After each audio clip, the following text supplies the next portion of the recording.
Matapos ang mga pasabog na surprise gifts at pagbati mula sa kanilang mga fan, eto na. Ay, love is truly in the air. Kaya, ito po si Alwin Ignacio, the diva that you love. Kasama ko ang aking kumaring ultra maldita. Hi, this is Alex Brosas. You are watching The Kitty Show. Ang tayo na talakyan, Showbiz Edition. At ang pag-uusapan po natin ngayon ay ang hindi sinasadyang malaman ng lahat na si Binibining Kim Chiu at si Ginoong Paulo Avellino Mare ay nasaan? Amanpulo. Amanpulo. Ano ang ginagawa nila sa Amanpulo? They were lounging in the clubhouse tapos facing the sea. Yes. So, ganun. maliban sa lounging in the clubhouse and facing the sea, ano pa ang ginagawa ni Kimmy at ni Paulo sa Amanpulo? Sila ba ay nagja-jack and poy? What? That I wouldn't know. Okay. Sila ba ay naglalaro ng patintera o luksong baka? That I don't care about. O sila ay gumagawa na ng mga ginagawa ng papa at mama? That remains to be seen. Charot! Aray ko, my God! Kasi ang dating sa mga tao ng surprise larawan na ito, parang honeymoon. Amanpulo ng Kim Pao. Is it safe to say that? Or this is just two friends having the time of their lives together? I think two very good friends having the time of their life. Talaga, how expensive naman the time of their lives. Well, they're expensive people. Diba? In the exclusive island of Amanpulo in Palawan. Talagang pang rich and famous lang. They can afford naman Diba? Tapos, parang some people are saying, that's not Amanpulo, that's Thailand. Ay, pero many were saying talagang Amanpulo. Yung based on the picture, Amanpulo yung yung sinasabi. Pero hindi pa rin wala pa rin clarification from the camp of Paulo. Kim Chiu, tapos si Paulo, parang no confirmation yet. Kaya everything is speculation. As far as the netizens and the public know, it's Amanpulo. Okay. And ang nakakaloka doon, sino yung kumuha? At sino nag-spread? Kasi it's supposed to be a very private resort. Di ba? Ba't nakawala yung ganong Di ba? Ganong mga larawan. Oo, yung ganong larawan. Ibig sabihin, may malditera sa loob. Ano na? May nagmamaganda sa loob. Na maaring kasabay nila. Na fan. Na hindi mapigilan ang sariling kunan. Di ba exclusive yun? Di ba pag you will rent the whole entire No, you are not renting the entire island. Parang may area ka lang na parang villa. Oo, parang villa. So, nandito ka sa villa na to. Tapos, clubhouse. So, may mga taong iba. May taong iba. Oo, kaya... Na hindi nakapagpigil. Ay, parang you've been to Amanpulo. Slide. Ikaw na talaga, my God. Eme lang yun. Kasi parang the nitty-gritty of the may lang po yun. Hindi ko po aaminin na kasama ko siya nun. Charot! Oh my God, pasabog! Diyos ko! Kakaloka. Charot lang po yun, ha? Baka mabash na naman ako ng mga fans. Diyos ko. Iris Lee. Ayaw ni Iris Lee! Oo, diba? But sa akin, I am just happy that Kimmy and Paolo are spending quality time together. We are prior to making Sabak to another show. At saka hindi. Ang nakakaloka, talagang hindi sila makawala sa Talagang hindi nila ma-attain yung privacy na minimithi nila. Kasi nga, people are so fascinated with their tandem And people are hoping na sana sila lang talagang dalawa because they are great together. They look great together. They enjoy each other's company. Ang taas ng respeto nila sa isa't isa. Kaya lang parang ang relationship nila cliffhanger. Diba?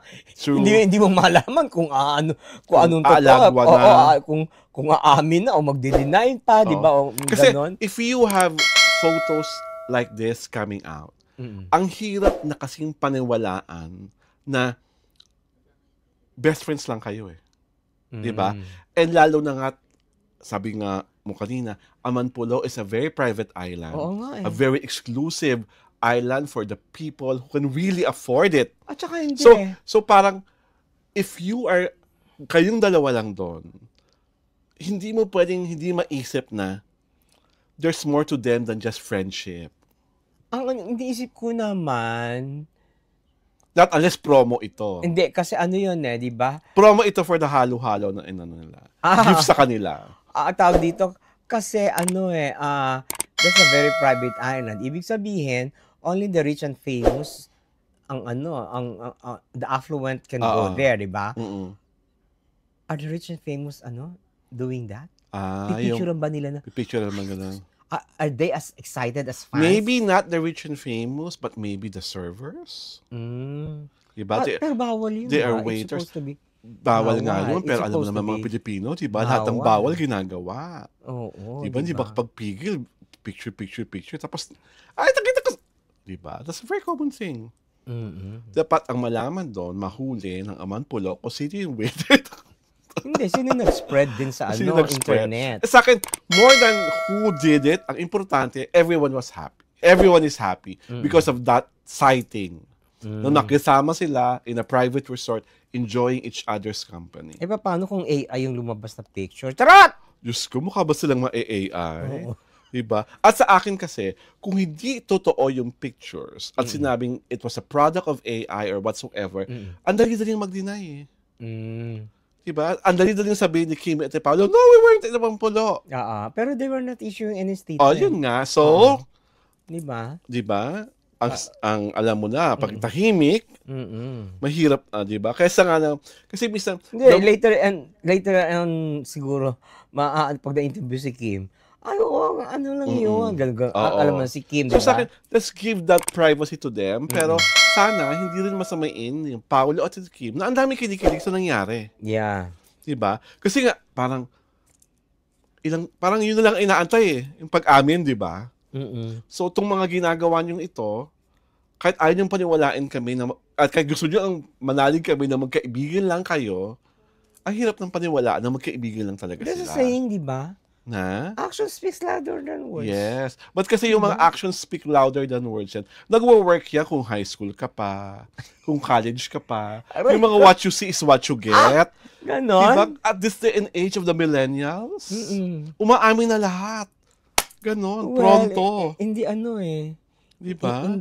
For them, it doesn't work that way. Oh well, kasi nga iba na mga ang edad, ang kaidara, ang edad, at ang values ni Paolo at ni Kimi. So sa akin, sige, gawin nyo yun ang gawin. Pero huwag nyo sisihin ang mga tao na manalig, na nagmamahalan kayo. Kasi nga mga lumalabas na mga balita tungkol sa inyo, ang dali-dali mag 1 + 1 = 2. Or maybe it's a no label relationship. Ikaw ba, papayag ka ng walang label ng relasyon? Okay lang, as long as I'm the original. Charot! Ay! Ewan diba? ko. I'm the only one, diba? Sa akin pwede ang relasyon walang label. Hindi. Tawag dito, diba yun ang uso ngayon? Talaga? Sa mga millennials. Ano naman millennials si Paolo at si Kimi? Ay kahit nadala sila. Nahawa sila? Oo. Diba ganun yun? Kahit hindi tayo millennial, magpaka-millennial tayo. Diba? Choice nyo naman yun. Kung gusto nyo ng no-label relationship, sige. Makatanda na kayo. Parang diba? Parang you can get away with it. Pagkatapos, pag ayaw na, wala na, Oo. No hassle, no explanation needed. Total, lahat naman ng mga buhok sa katawan nyo ay tumubo na. Ano? Lahat ng mga buhok sa katawan nyo ay tumubo na. Aray ko. So, kaya nyo na yan. Kung gusto nyo ng long-label relationship, sige. Hindi na may pagpipilitan ng pagigiitan. Basta wag lang kayong aamin. Wag lang kayong magdadrama in the nearest future. Hiwalay na po kami. Ayoko ng mga dramang biglang naghiwalay, walang pansinan, walang inaamin. That's very 90s, di ba? Di ba 90s sila teenager? Dala-dala nila hanggang millennial, te. Oo, yung 90s na practice, di ba, nung araw. Yun na yung balik na lang gawin. Oo. Yung biglang hiwalay na lang, tapos never umamin. Ay, naging kayo pala. Akala ko friends lang. Akala ko no-label relationship. Bakit may break up? Diba? Mas gusto ko na lang ikasal diba kayo. You're close to Paolo? Dapat you have a very, a very I don't wide, ask him kasi about his personal relationships. Wow! Diyos ko, yan ang sinasabi ko Because the personal relationship involves you? My God! Ang gusto ko lang i-maintain yung relasyon namin. Charot! Aray ko! Diyos ko! May nagbasag! May nagbasag! Aray ko! May nagdabog! May nagbasag sa studio namin. Very instant yung reaction. Ayaw pumayag na may relasyon kami ni Paolo Abilida. Wait! Paolo? Kailangan may official statement. Tatawagan talaga, Paolo. God. Well, on that note, we are just so happy that Paolo and Kimi are together. Whether they are in a relationship or they're not in a relationship, what is most important is the two of them are very, very happy. Naku, very insincere na naman yun. Ay, hindi ah. Pag kay Paolo at Kim, pa-plastic ka na. pag kay Paolo at Kim, sincere ako. Pag kay Sian. Di ba usapan? Aray, Diyos ko. Ito po si Alwin Ignacio, The Diva That You Love. Kasama ko ang aking kumaring ultra maldita. Hi, this is Alex Brosas. Ito po ang The Kitty Show. Ang tayo na talakayan showbiz edition.